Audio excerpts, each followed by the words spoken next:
أما بعد فأعوذ بالله من الشيطان الرجيم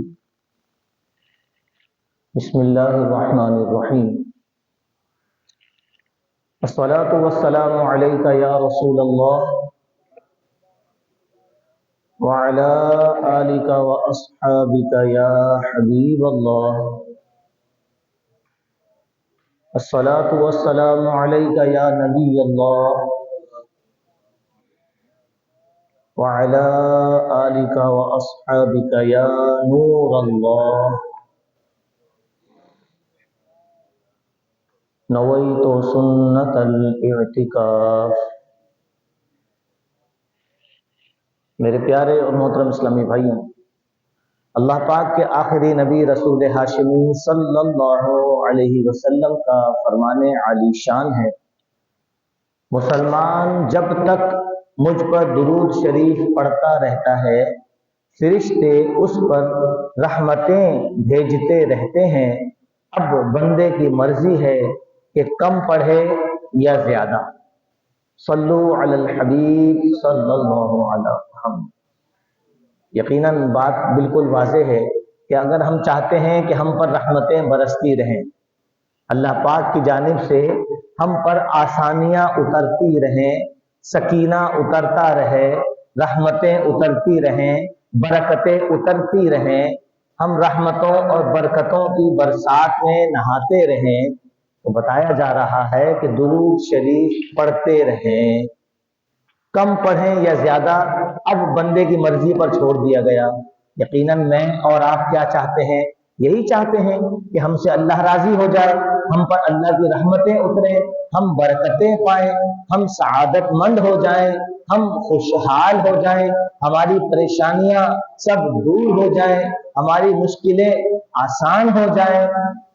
اگر ہم یہ سب چاہتے ہیں اور یقیناً چاہتے ہیں تو پھر فرائض اور واجبات کا اہتمام رکھتے ہوئے نبی رحمت صلی اللہ علیہ وسلم پر درود شریف گنتی بے گنتی پڑھنے کی عادت اپنا لیجئے۔ عام طور پر ہاتھ میں وہ ایک کاؤنٹر ہوتا ہے یا تانوں والی تسبیح ہوتی ہے، عادت ڈالنے کے لیے اچھی چیز ہے، گننے کے لیے اچھی چیز ہے۔ شروع میں یقیناً عادت بنتی ہے بندے کی، تو وہ چیز ہاتھ میں ہوتی ہے، بٹن دبتا رہتا ہے، یا تسبیح ہاتھ میں ہوتی ہے، دانہ آگے بڑھتا رہتا ہے۔ یہ عادت ڈالنے کے لیے ایک یقیناً اچھی چیز ہے۔ اللہ کرے کہ جب عادت بن جائے تو پھر اس کے بغیر پڑھنا ہماری عادت ثانی بن جائے۔ یعنی عادت ثانی سے مراد کہ جس طرح ہم بغیر سوچے سمجھے سانس لے رہے ہوتے ہیں، زہ نصیب کہ ہم یہ قدر جان لیں کہ میں نے ہر سانس کو قیمتی بنانا ہے، وہ اس طرح کے ہر گزرتے سانس میں نے کوئی نہ کوئی نیکی کر لینی ہے، اللہ کا ذکر کر لینا ہے، اللہ کے حبیب کا ذکر کر لینا ہے، تسبیحات پڑھ لینی ہے، درود پاک پڑھ لینا ہے، تاکہ میرے نامہ اعمال میں نیکیوں کا اضافہ ہوتا رہے۔ صلو علی الحبیب صلی اللہ تعالی علی محمد صلی اللہ علیہ وسلم۔ پیارے اور محترم اسلامی بھائیوں، قرآن کریم فرقان حمید میں سورۃ النجم ہے، پارہ 27 ہے۔ سورۃ النجم کی آیت نمبر 13 ہے۔ رب ذوالجلال فرماتا ہے ما كذب الفؤاد ما رأى أفتمارونه على ما يرى وَلَقَدْ رَآهُ نَزْلَةً أُخْرَى۔ صدق اللہ مولانا العظیم۔ سورۃ النجم کی یہ 3 آیات میں نے آپ کو خدمت میں پیش کی ہیں۔ خدا مجھے قدوس کی بے نیازی کے قربان جائیے کہ سورۃ النجم کی ابتدائی قریب 20-22 آیات ایسی ہیں جس میں میرے آقا صلی اللہ علیہ وسلم کی معراج شریف سے واپسی کا ذکر ہے۔ شان بے نیازی دیکھیے کہ جو سورت ہے اس کا نام سورۃ النجم ہے، اس کا پارہ بھی 27 آتا۔ کیا شان ہے! بس بات ہے سمجھنے کی کہ اگر ہم شان مصطفیٰ صلی اللہ علیہ وسلم کو سمجھنے کی کوشش کریں نہیں سمجھ سکتے. جی ہاں، ہم میرے آقا علیہ الصلوۃ والسلام کی شان کو پڑھ سکتے ہیں، سمجھنے کی کوشش کر سکتے ہیں، مگر حقیقت یہ ہے کہ شان مصطفیٰ کتنی ہے اس کو ہم سمجھ بھی نہیں سکتے. میرے آقا صلی اللہ علیہ وسلم اپنے یار غار حضرت ابو بکر صدیق سے فرماتے ہیں، یا ابا بکر لم یعرفنی حقیقتا غیر ربی، اے ابو بکر میری حقیقت کو میرے رب کے سوا کوئی نہیں جانتا. تو بات تو یہ ہے کہ حقیقت مصطفیٰ کو ہم سمجھ ہی نہیں سکتے، شان مصطفیٰ صلی اللہ علیہ وسلم کو سمجھنے کی کوشش کر سکتے ہیں. اور یہ کوشش کرنا، سمجھنے کی بھی کوشش کرنا خوش نصیبوں کے حصے میں آتا ہے کہ جو اپنے آقا صلی اللہ علیہ وسلم سے محبت کرتا ہے وہ آقا کی شان کو پڑھتا ہے، سنتا ہے، بیان کرتا ہے، سمجھنے کی کوشش کرتا ہے. تو یہ محبت مصطفیٰ کی ایک علامت ہے. خیر، بات کہیں اور جا رہی ہے. آج ہمارا جو بیان کا عنوان ہے، جو موضوع ہے، وہ آقا کائنات صلی اللہ علیہ وسلم کی معراج پاک کے حوالے سے ہے، جو ابھی ایک دن پہلے ہی دن گزرا ہے، 2 دن پہلے ہی رات گزری ہے. پیارے اسلامی بھائیوں، میرے اور آپ کے پیارے آقا مکی مدنی مصطفیٰ صلی اللہ علیہ وسلم کا سفر معراج دنیا کا سب سے طویل اور انتہائی مختصر سفر ہے. جی ہاں، یہ مبارک سفر لمبا تو بہت ہے کہ میرے آقا صلی اللہ علیہ وسلم مکہ مکرمہ سے مسجد اقصیٰ جاتے ہیں، مسجد اقصیٰ سے آسمان دنیا پر تشریف لے جاتے ہیں، پہلے آسمان سے دوسرے آسمان پر، دوسرے سے تیسرے، پھر چوتھے، پھر پانچویں، پھر چھٹے، پھر 7ویں آسمان تک پہنچ جاتے ہیں. پھر اس سے آگے سدرۃ المنتہا کے مقام پر تشریف لے جاتے ہیں، پھر اس سے آگے مستویٰ کے مقام پر تشریف لے جاتے ہیں، پھر عرش علا تک تشریف لے جاتے ہیں، پھر اس سے بھی آگے مقام دنا تک تشریف لے جاتے ہیں، جس کو لا مقام کہتے ہیں، جس کے لیے کوئی لفظ نہیں ہے، اس مقام پر تشریف لے جاتے ہیں. اب یہ جو سفر ہے نا، یہ سائنسی کیلکولیشن کی اگر بات کریں تو لاکھ کروڑوں کلومیٹر کا سفر ہے، جس کو طے کرنے میں اگر ممکن مان لیا جائے تو زندگیاں چاہیے، برسوں چاہیے، نہیں صدیاں چاہیے، سائنسی کیلکولیشن کے اعتبار سے. مگر میرے آقا صلی اللہ علیہ وسلم اللہ پاک کی عطا سے اتنے آگے تک تشریف بھی لے گئے، صرف تشریف نہیں لے گئے، واپس بھی آ گئے. اور وقت کتنا گزرا؟ روایات کے مطابق چند سیکنڈز. کہ آپ تشریف لائے تو بستر مبارک بھی گرم، تشریف لائے تو کنڈی بھی ہل رہی تھی، بستر مبارک بھی گرم تھا، جہاں وضو فرمایا پانی بھی گویا کہ بہ رہا تھا. تو پیارے اسلام بھائی، سفر معراج حقیقت یہ ہے کہ سفر معراج بہت سارے حیران کر دینے والے واقعات کا مجموعہ ہے. اس مبارک سفر میں میرے اور آپ کے پیارے آقا صلی اللہ علیہ وسلم نے انبیاء کرام علیہ السلام کی امامت بھی فرمائی، آسمانوں کی سیر بھی فرمائی، جنت کے دیدار کا شرف بھی عطا فرمایا. یہ بھی محبت کا ایک انداز ہے، یعنی جنت کا ملاحظہ فرمایا یہ بھی کہہ سکتے ہیں، اور جنت کو اپنے دیدار کا شرف بخشا. محبت کی گفتگو میں اس طرح بھی کہہ دیجیے. دوزخ اور دوزخ کے عذابات کا مشاہدہ فرمایا، اور بہت سارے واقعات ہیں جو شب معراج پیش آئے. البتہ اس مبارک سفر کا جو سب سے اہم ترین مرحلہ ہے اور اصل میں جس مقصد کے لیے یہ سفر ہوا وہ کیا ہے؟ وہ محبوب خدا صلی اللہ علیہ وسلم کی اللہ رب العزت کی بارگاہ میں حاضری ہے۔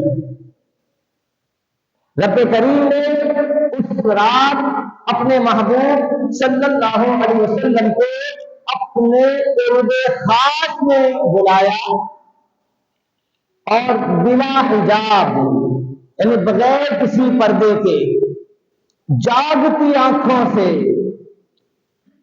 اپنا دیدار کروایا۔ رب کریم کیا فرماتا ہے؟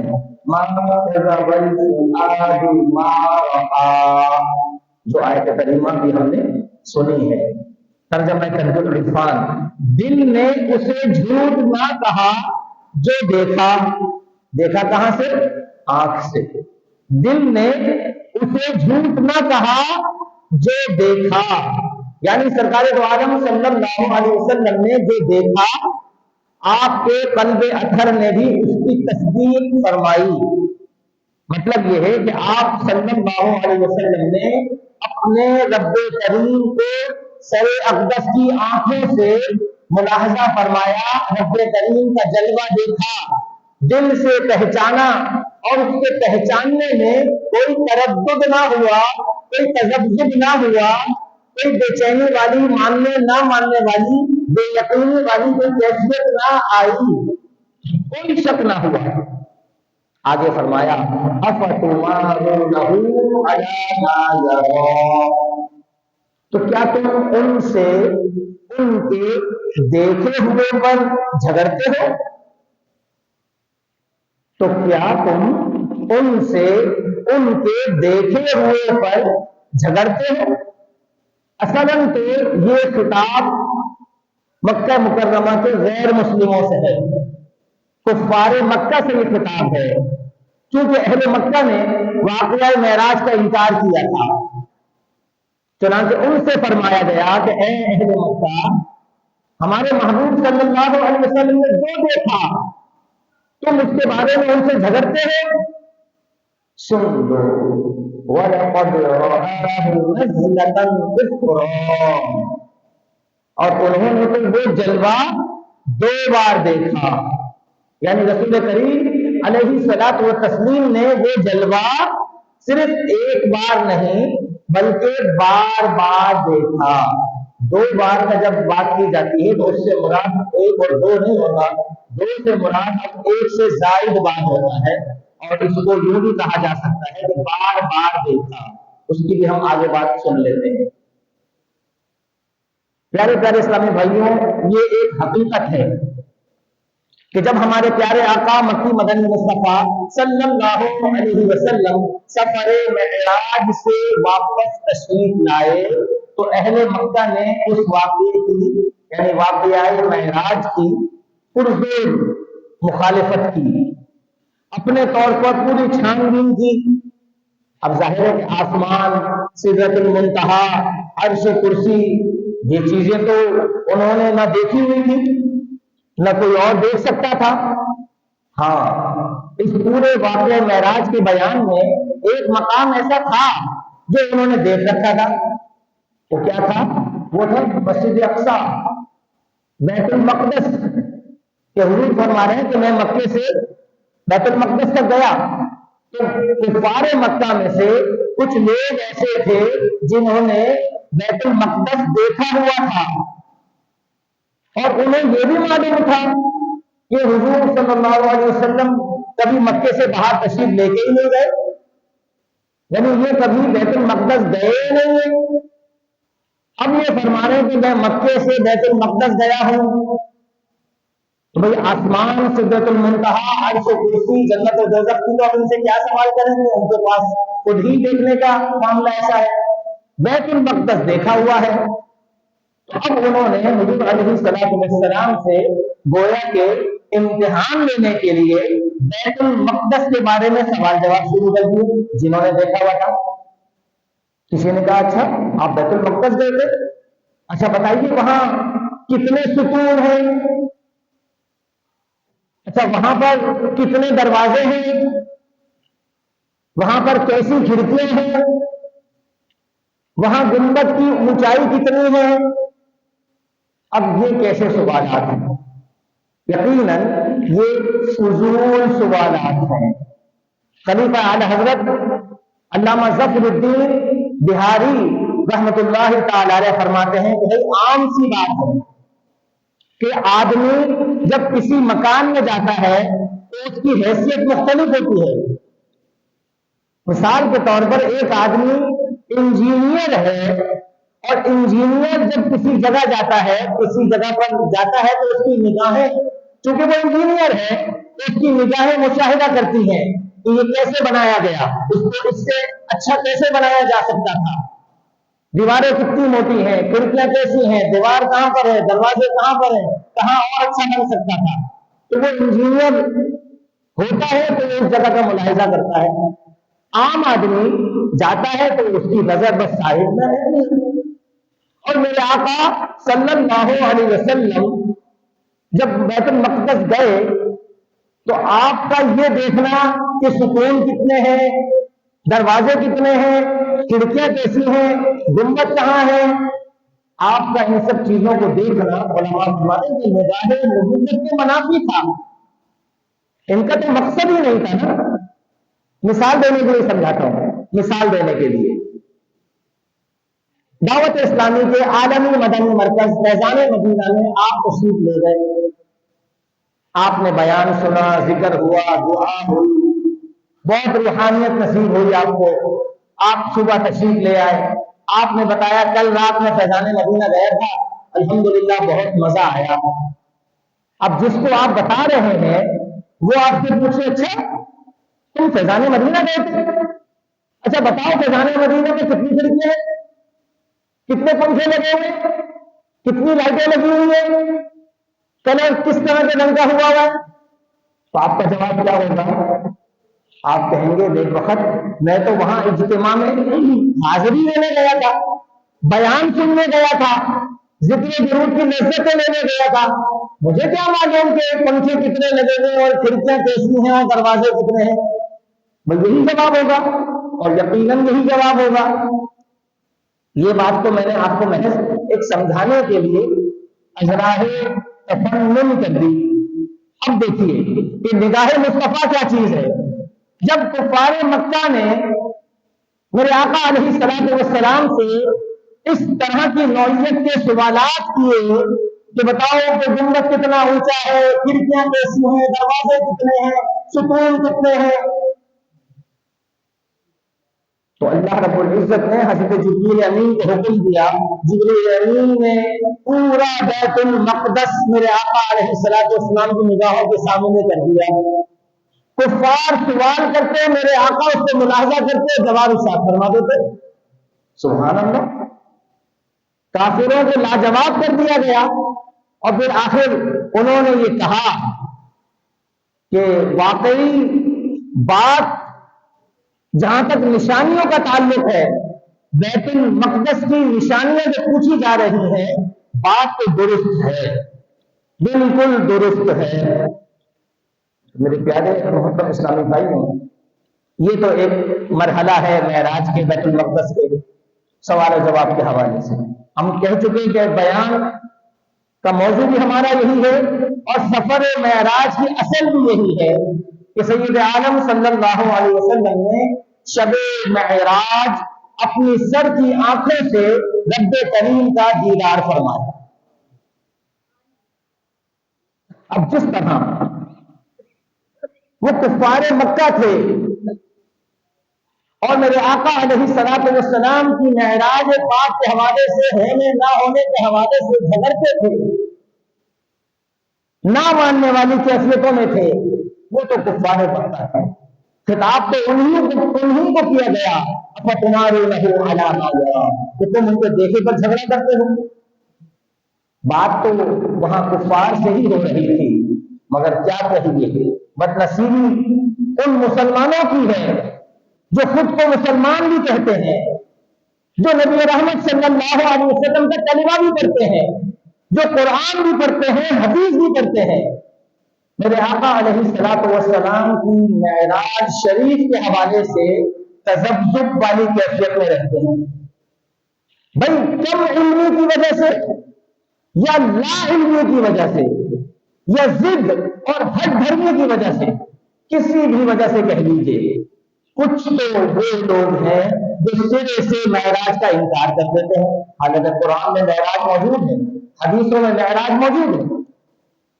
کچھ وہ ہیں جو اقرار کرتے ہیں کہ ہاں معراج ہوئی تھی، ایسے نہیں ایسے ہوئی تھی، یعنی جسمانی نہیں روحانی ہوئی تھی۔ تو روحانی اور جسمانی معراج میں جھگڑا کر رہا ہے کون؟ کافر نہیں، یہ کلمہ گو، یہ خود کو مسلمان کہلانے والے معراج کے ہونے نہ ہونے پر جھگڑ رہے ہیں، روحانی ہوئی تھی کہ جسمانی ہوئی تھی اس پر جھگڑ رہے ہیں۔ حالانکہ روایات صحیحہ میں ہے کہ سید عالم صلی اللہ علیہ وسلم کو کم و بیش 34 بار 34 ٹائمز 34 بار معراج ہوئی، جس میں ایک معراج جس کا یہ وضاحت کے ساتھ ذکر ہے یہ جسمانی تھی، جسم انسانی کے ساتھ آپ تشریف لے گئے، اور 33 ٹائمز جو معراج ہوئی وہ منامی تھی، یعنی سونے کی کیفیت میں، خواب کی حالت میں، وہ روحانی معراجیں تھیں، چونکہ نبی کا خواب بھی وحی الہی ہوتا ہے، تو 33 ٹائمز جو معراجیں تھیں وہ منامی تھی، روحانی تھی۔ ایک جو یہ معراج ہے یہ جسمانی تھی، تو یہ مسئلہ بھی آسان ہے، مگر جھگڑا ہو رہا ہے، نہیں روحانی تھی نہیں جسمانی تھی۔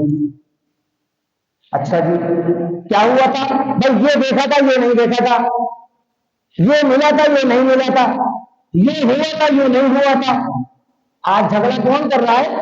کلمہ گو، وہ مسلمان جو کلمہ پڑھ رہا ہے نبی کا، اور اللہ نے نبی کو کیا دیا، کیا انہوں نے دیا، اس پر کلام کر رہا ہے۔ عجیب بات ہے، بالکل عجیب بات ہے۔ دیدار الہی ہوا، اب دیدار الہی پر قرآن کو بتا رہا ہے کہ تم جھگڑا کر رہے ہو اس بات پر کہ جو انہوں نے دیکھا۔ اور آج مسلمان کہلانے والا اگر معراج کو کسی انداز میں مان بھی رہا ہے، کچھ کتابیں بھی لکھ رکھی ہیں، کچھ بیان بھی کر رکھے ہیں، کچھ مانتا ہے کچھ نہیں مانتا، تب بھی پھر وہ دیدار الہی پر جھگڑ رہا ہے۔ دیدار الہی ہوا تھا نہیں ہوا تھا، ہوا تھا تو یہ نہیں ہوا تھا، فلاں صحابی نے کہا، فلاں حضرت عائشہ نے کہا، ایسا کہا ویسا کہا۔ وہ ان چیزوں میں اپنی توانائی کو ضائع کر رہا ہے اور سمجھ لے رہا ہے کہ میں دین کی خدمت کر رہا ہوں۔ سوچے تو صحیح کہ وہ کس کے بارے میں زبان کھول رہا ہے؟ اس نبی کی جس کا کلمہ پڑتا ہے، اس کی شان بیان کرنے میں وہ کنجوسی اور جسم کا مظاہرہ کر رہا ہے، اپنی توانائی کو اس بات پر لگا رہا ہے کہ کسی طرح میں یہ بات ثابت کر دوں کہ ایسا نہیں ہوا تھا۔ بات یہ ہے کہ قرآن کریم نے تو بتا ہی دیا کہ وہ جھگڑا کر رہے ہیں، تو اب کون جھگڑا کر رہا ہے؟ اگر اسے یہ احساس ہو جائے کہ وہ جھگڑ رہا ہے، اس بات پر جھگڑا کر رہا ہے کہ معراج ہوئی تھی نہیں ہوئی تھی، روحانی ہوئی تھی کہ جسمانی ہوئی تھی، ایک ہوئی تھی کہ ایک سے زیادہ ہوئی تھی، رب کو دیکھا تھا کہ نہیں دیکھا تھا، یا اور اس سے متعلقہ چیزوں میں چونکہ اگر وہ اس طرف اپنی توانائیاں لگا رہا ہے تو اسے سوچنا چاہیے۔ سید اعلیٰ حضرت فرماتے ہیں افر منکر یہ بڑھا جوش تعصب تیرا، بھیڑ میں ہاتھ سے کم وقت کے ایمان گئے، ایمان کے مانگے ہو جائیں گے، ایمان کے نالے پڑ جائیں گے اگر اللہ اور اس کے رسول کے معاملے میں آپ نے اپنے عقل کے گھوڑے دوڑائے۔ خیر بات پھر کہیں اور جا رہی ہے، ہم اپنے موضوع پر آتے ہیں۔ رب کریم کا دیدار فرمایا، سورۃ النجم میں فرمایا ما زاغ البصر وما طغى،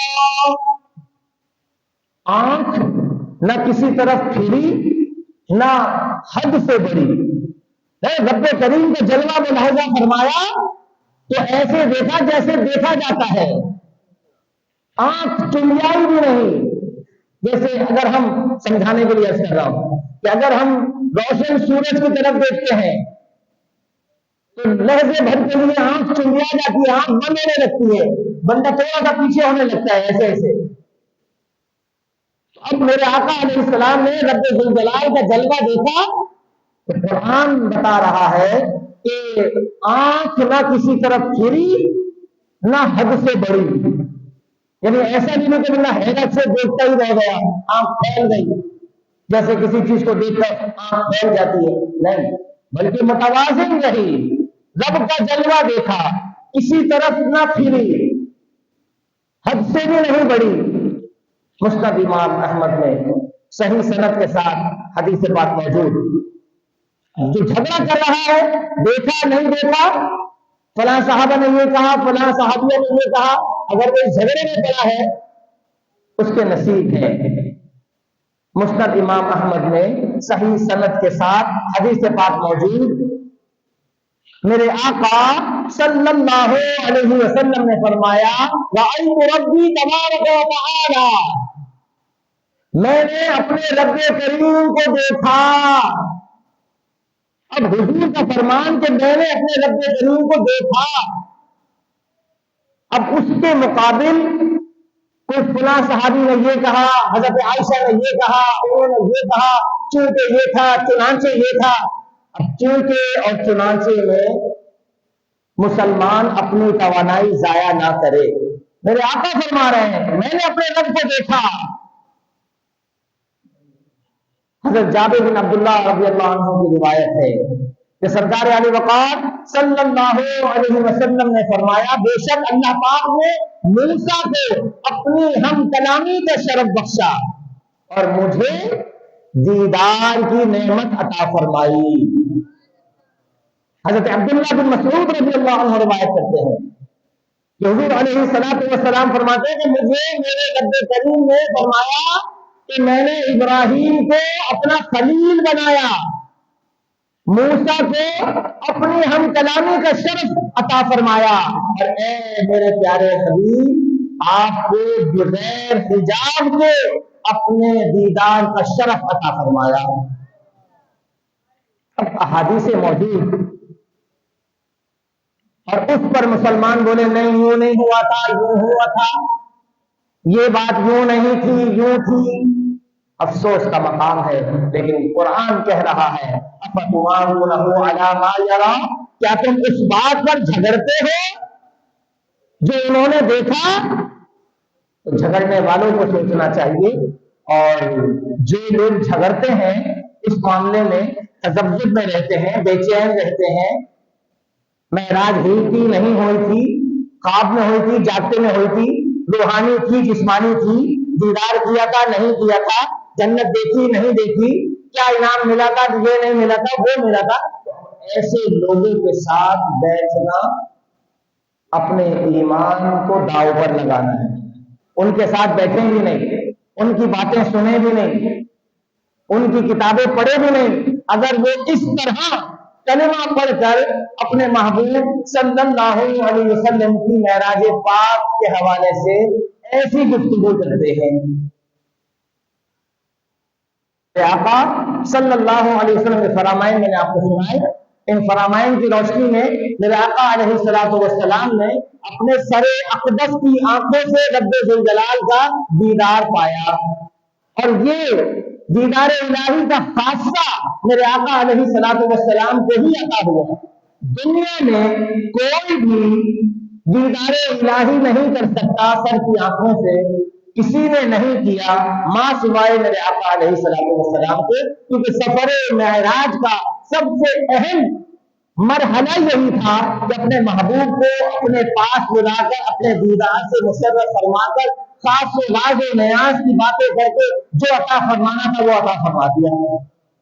باقی مکے سے مسجد اقصی، انبیاء کی امامت، آسمان، غلام، آگے مرحلے، وہ سب جو چیزیں ہیں وہ ضمنی باتیں ہیں، اصل یہ تھی کہ دیدار الہی سے نوازا جائے۔ اچھا، اب دنیا میں اور کوئی نہ تو دعویٰ کرے گا نہ اس کے دعوے کی تصدیق کی جائے گی کہ وہ کہے جی میں نے جاگتی آنکھوں سے اللہ کو دیکھ لیا، نہیں، یہ کہنا غلط ہوگا۔ ہاں، کوئی بھی اگر یہ کہے کہ میں نے خواب میں اپنے اللہ کا دیدار کیا، اس کی بات کا اقرار کیا جائے گا، کیونکہ خواب میں اللہ کا دیدار ممکن ہے اس دنیا میں۔ اس دنیا میں جاگتی آنکھوں سے اللہ کا دیدار آقا کے سوا کسی کو نصیب نہیں ہوا، نہ ہوگا۔ اور مزے کی بات آپ نے سن رکھی ہے، یاد دلا دیتا ہوں، ہر اہل جنت کو اللہ کا دیدار کہاں ہوگا؟ بہت آسان کا سوال کر رہا ہوں، اہل جنت کو اللہ کا دیدار کہاں ہوگا؟ جنت میں ہوگا۔ حدیثیں موجود ہیں کہ جنتی کو اللہ کا دیدار کیا کرایا جائے گا، یعنی جنت کی جتنی نعمتیں ہوں گی ان تمام نعمتوں میں جو سب سے اعلیٰ، سب سے ارفع، سب سے بڑی، سب سے پیاری نعمت ہوگی وہ دیدار الہی ہوگا۔ تو اب حاصل گفتگو یہ ہے کہ ہم اپنے دل میں اللہ سے، اپنے رب سے ملاقات کا شوق پیدا کر لیں، اس کے دیدار کی تمنا کر لیں۔ وہ چاہے تو ہمیں دنیا میں سوتی آنکھوں سے دیدار کرا دے اپنا، ورنہ جنت میں دیدار الہی کی تمنا کو دل میں بسا لیں، اپنے رب سے ملاقات۔ حدیث پاک کا خلاصہ ہے، عرض کر دیتا ہوں کہ جو اللہ سے ملاقات کا شوق رکھتا ہے اللہ بھی اس سے ملاقات کا شوق فرماتا ہے۔ ہمارے دل کے کسی کونے میں یہ تو ہونا چاہیے نا کہ میں اپنے رب سے ملاقات کروں گا۔ بس اللہ پاک ہم سب کو اپنی کامل محبت سے مالا مال فرمائے، اپنے حبیب کی محبت سے مالا مال فرمائے۔ آمین۔